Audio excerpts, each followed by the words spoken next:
War. War never changes. Some kind of war junkie? Gentlemen, you can't fight in here. This is the war room. Welcome to the War 102 podcast, where we explore the doctrine, theory, philosophy, and history of warfare. I'm your guide, Paul Darling, and I want to share what I learned in nearly 30 years in uniform. So let's get to learning about the most influential activity in human history, war. Welcome to episode 86, the campaign of Vicksburg. The Vicksburg campaign occupies a central place in the American Civil War, and it's one of the clearest demonstrations of operational warfare conducted by Union forces. It took place between December of 1862 and July of 1863. The campaign culminated in the surrender of Vicksburg to Major General Ulysses S. Grant and the Army of the Tennessee. This victory granted the Union uncontested control of the Mississippi River, divided the Confederacy geographically, and significantly weakened Southern logistical and strategic capabilities. It wasn't just a single fight. The campaign consisted of a prolonged sequence of failed approaches, adaptation, inland maneuver, and ultimately siege warfare. Its importance lies not only in the outcome, but in the methods employed to achieve victory.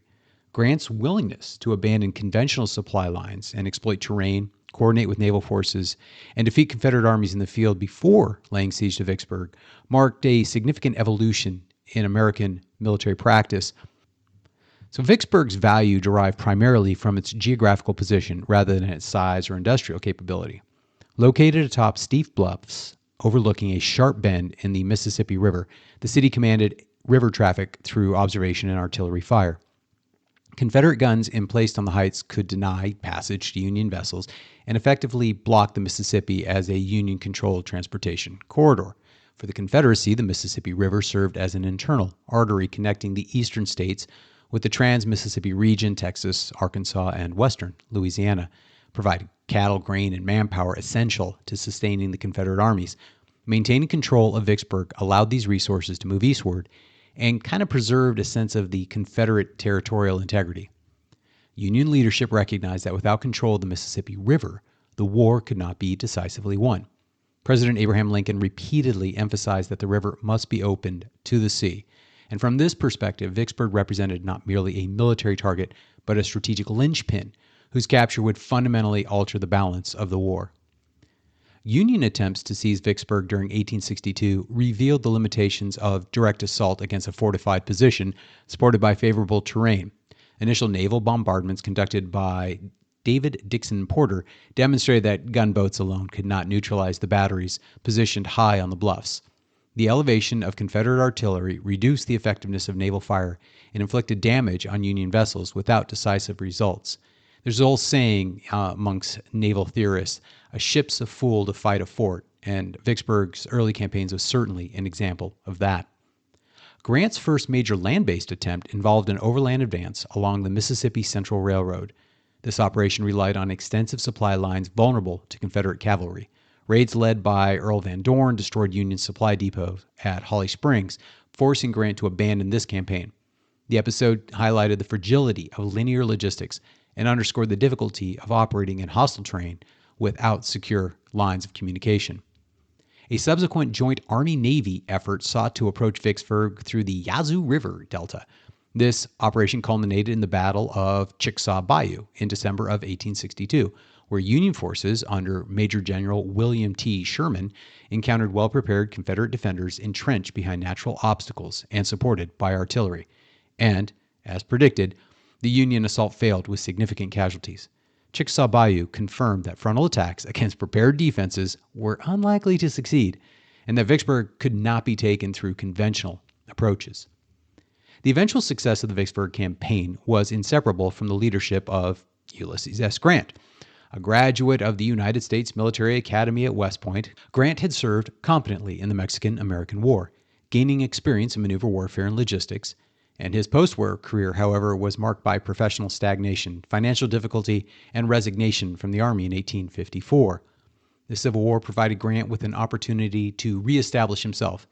Early victories at Forts Henry and Donelson in early 1862 earned him national attention and demonstrated his preference for offensive action. By the time of the Vicksburg campaign, Grant had developed a command style characterized by persistence, adaptability, and an emphasis on maintaining the initiative. Grant's leadership during the campaign was notable for his refusal to retreat after failure. Instead of abandoning the objective, he continuously sought alternative approaches. This persistence, combined with a willingness to accept calculated risk, distinguished him from many contemporaries who favored caution and rigid adherence to doctrine.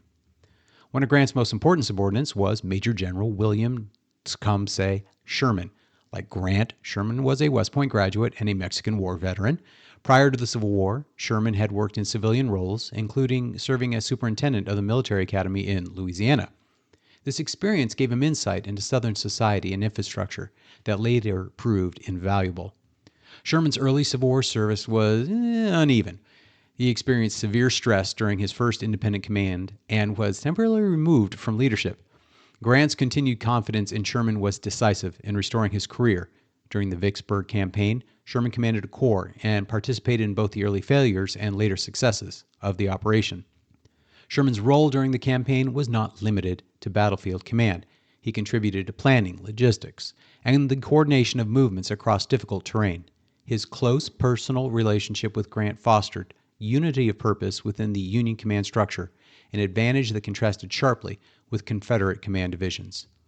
The Vicksburg campaign also demonstrated the growing importance of joint operations. Admiral David Dixon Porter, commander of the Mississippi River Squadron, played a critical role in supporting Grant's army. Porter was a career naval officer whose service dated back to the War of 1812 and included extensive experience in riverine warfare. Porter's gunboats provided artillery support, transported troops and supplies, and engaged with Confederate batteries along the Mississippi. His willingness to cooperate closely with the Army was essential.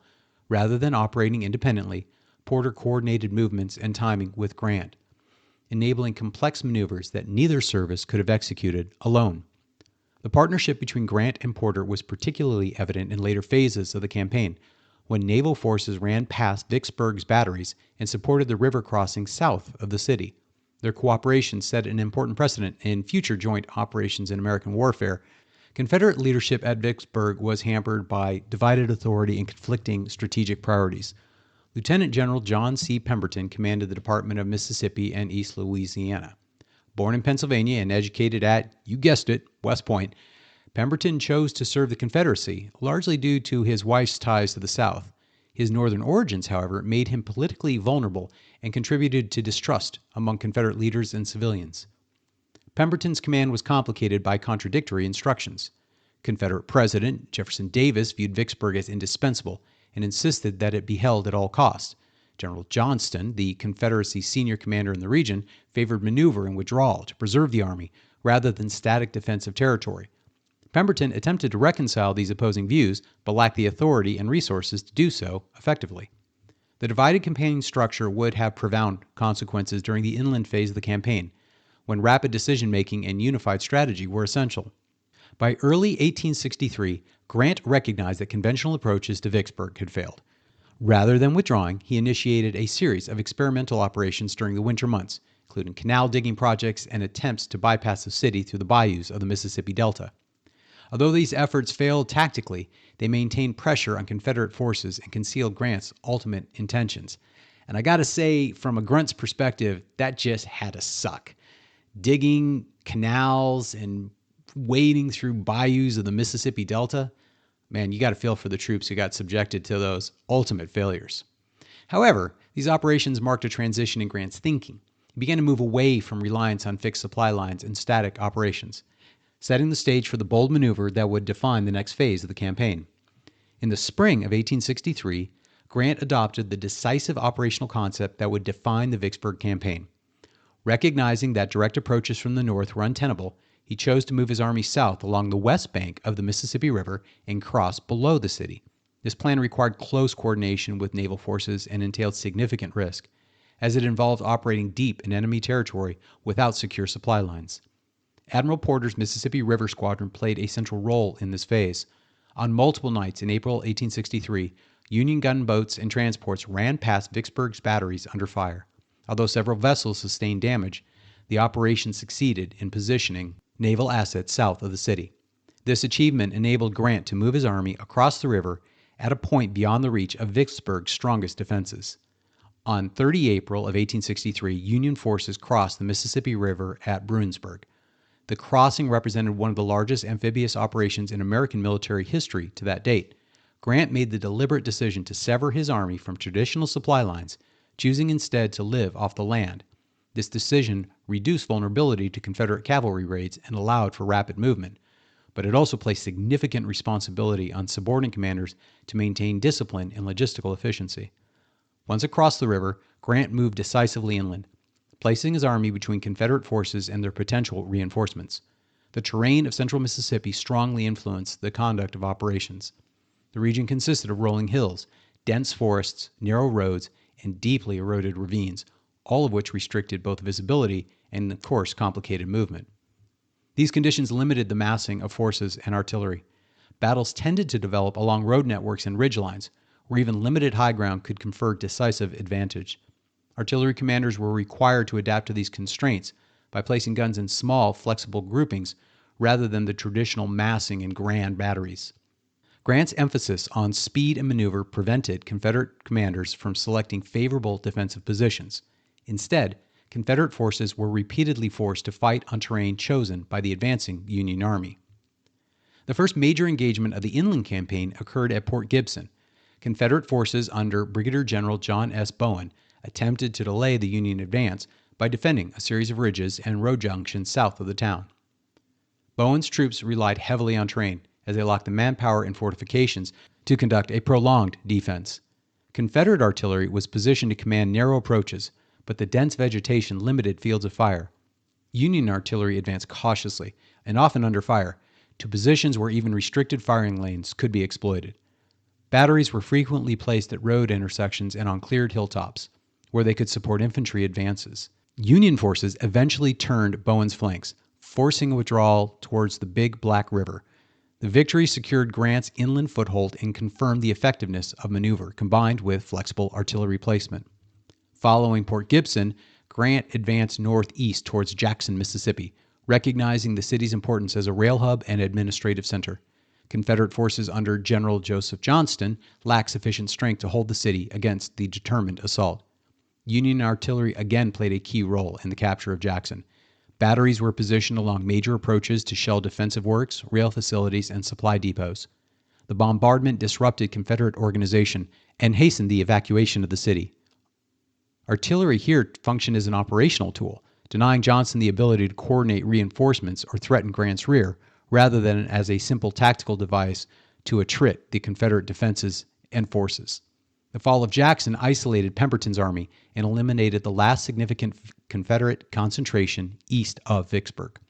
The Battle of Champion Hill was the most decisive and tactically complex engagement of the Vicksburg campaign. The battlefield was dominated by a prominent ridgeline that controlled the surrounding terrain. Both armies recognized the importance of this high ground, and fighting quickly concentrated around it. Union artillery was effectively positioned along elevated ground, allowing batteries to deliver plunging fire against Confederate formations. Artillery commanders coordinated closely with infantry units, advancing guns forward as ground was secured.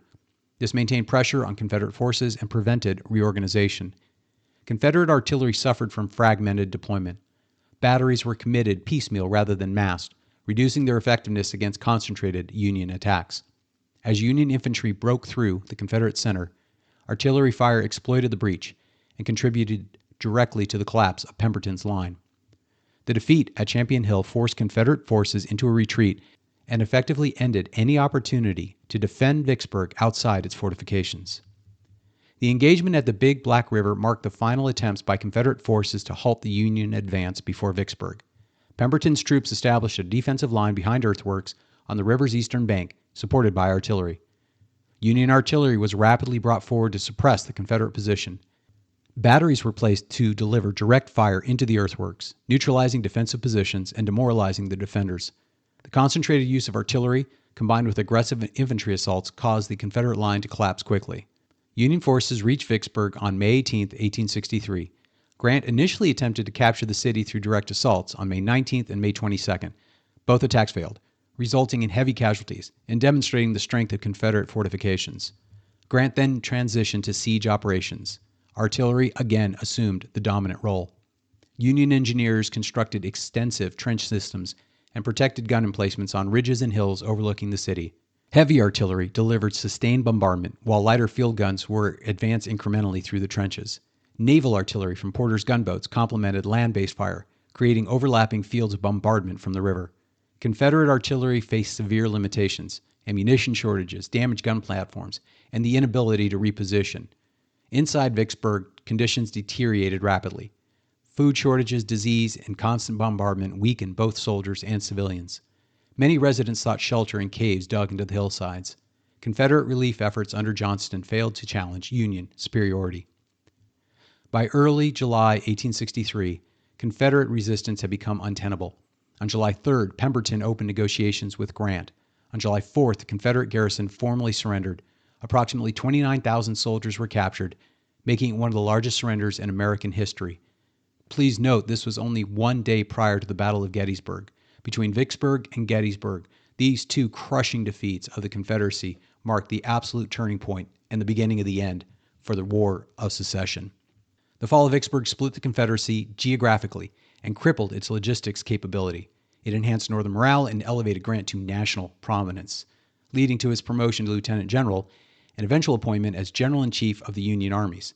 It is interesting to note that Meade, the commanding general at Gettysburg, was Pemberton's roommate at West Point, and it was Meade's victory at Gettysburg and Pemberton's defeat at Vicksburg that ultimately proved the end for the Confederacy. Just a little bit of the weird, almost inbred nature of the Civil War in the United States and how West Point played a critical role on both sides. Militarily, the campaign demonstrated the effectiveness of operational maneuver, joint operations, and integrated artillery employment. Confederate failure reflected not only material disadvantage, but also the divided command authority and constrained strategic vision. Back to unity of command as one of the principles of war.